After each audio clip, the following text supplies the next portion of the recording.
What up, YouTube? It's BigGameCham. You know the name, the most authentic in the game. I'm also known as Chamberlain, and I'm a rising second-year medical student at Howard University College of Medicine. And on today's video, I'll be giving you the tools and strategies that I use to help me study and learn to complete my first year of medical school. So, the first tip, or the first tool that I used was active recall. Now, what is active recall? Well, active recall is different from passive recall. So active recall is recalling information in an active learning sort of manner. So passive recall would be like reading over PowerPoint information, reading from the textbook. It's passive because you're not generating the information from scratch. You are simply just reading the information or listening to the information, but you're not forced to generate the information from scratch. Whereas active recall is like having a blank canvas and being able to fill that canvas with information. So one way that I utilized active recall was through a software program known as Anki. Well, within Anki, it's like a flashcard software sort of program in a way that you can include pictures, different things of that nature to help you learn. And basically, think of it like a flashcard. On the front of the flashcard, there will be a question, and on the back, there's an answer.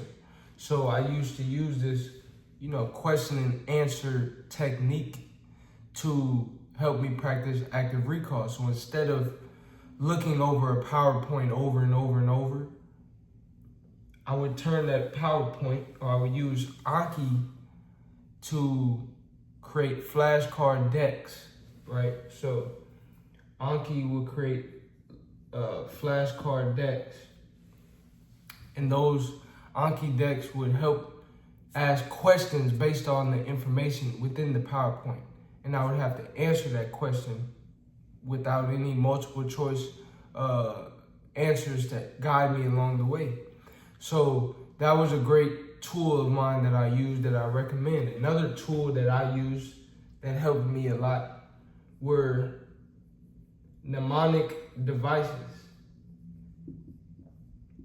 So mnemonic devices, you could think of like the NBA, National Basketball Association, right? There are so many different mnemonic devices that we use that we don't even realize. When learning about the heart, there's a left atrium, left ventricle, right atrium, right ventricle, right? They're atrioventricular valves. So on the left side, you have what's known as the bicuspid or the mitral valve. But on the right side, you have the tricuspid valve.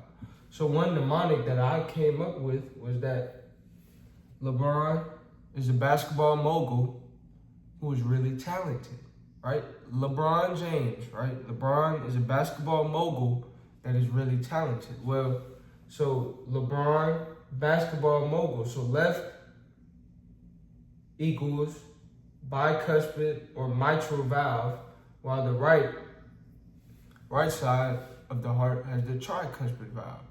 So I would use different mnemonics like that to help me really lock in and really just lock that information in. So when it was time for exam time, I was able to do well. Now the second tip that I have, or the second tool that I use that helped me learn and study efficiently, were practice questions. And these were more multiple choice practice questions that I would generate either on my own,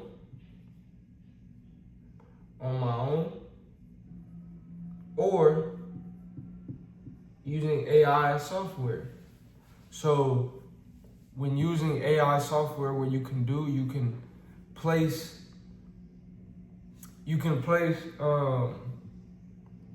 a PowerPoint, you could place a document, a study guide into artificial intelligence platform, a prompt, and then you can create a 20-question practice exam, create a 10-question practice quiz. And that is something that I would use to help review the information. So first, I would, go through, listen to the lecture, then complete an Anki deck.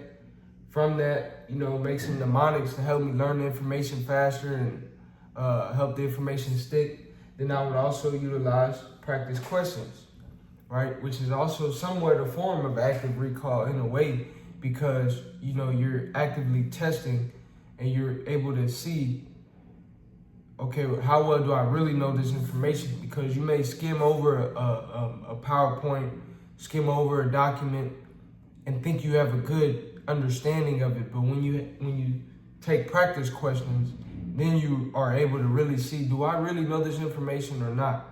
And then you can go from there. And last but certainly not least, another resource that I utilized was small group tutoring. So here at Howard, we as first-year medical students received tutoring opportunities from the second-year medical students. And in these small group tutoring sessions, I was able to really learn the information in a different way that was presented in class. You see, the professors, the physicians that are providing lectures are experts who have years and years of experience with this information.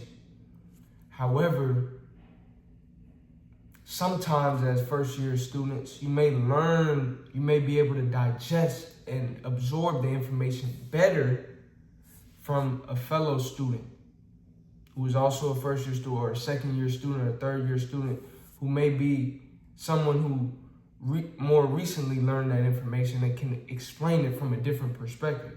Not saying the professor's perspective doesn't work for you, it's just it is beneficial to have an additional perspective, an additional way of looking at the information to help you digest it better. So learning from students through small group tutoring was also very effective for me. And so to summarize, first, active recall. So that was Anki, that was mnemonic devices for me. And number two was practice questions. Practice questions, sometimes I would create on my own. So I'm looking at a PowerPoint slide, and I would look at it and say, okay, in the notes section of the PowerPoint, I would type out a question based off of the information.